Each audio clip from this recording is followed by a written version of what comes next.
Obviously, I'm not in the head of all these graduates, but if you imagine a student who's finishing high school and decided, yeah, I think university is for me, they are going to be thinking about, a number of factors like what sort of subjects did I enjoy at school, what do I think I'm going to enjoy at university, what's exciting and that I've never thought about, and what is this going to lead on to a number of years down the road. And I don't think, these students are not stupid. They do have some concept they're going to need to make a living from something in the future, and I think they will be choosing what they study, thinking about what they might earn. Obviously, it depends where you go, how much you can earn. So if you stay in New Zealand, so a lot of students who come from rural areas, if they want to go back to the rural area, then the job prospects might be quite limited. And maybe it doesn't really matter what degree they get because, the job prospects there are never going to be all that great anyway. If you're willing to move to a big city, that can improve your job prospects. Come to Christchurch or Wellington or Auckland, somewhere that there are some jobs that pay pretty well if you're a bit more educated.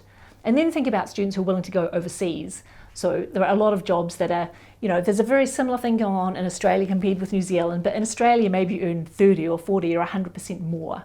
And if students are aware of this and are sort of thinking about that as a possibility, then that may influence their decisions as well. And I think that's actually a really interesting point about students from different backgrounds. So students whose parents might be less educated, who don't have a large network of people they know with tertiary education, they might not view overseas as a potential option in terms of somewhere to go. So their horizons might be limited, particularly if they haven't travelled overseas and it's just, that's another world and it's not something for me.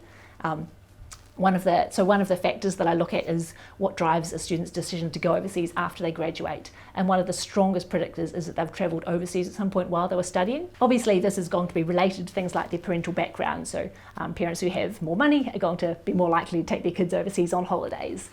But I think it also is likely to expand their horizons and they're likely to see overseas is a place that I could go and maybe there'll be really good jobs for me. But I think that's one of the factors that plays into how much value can they get from the education.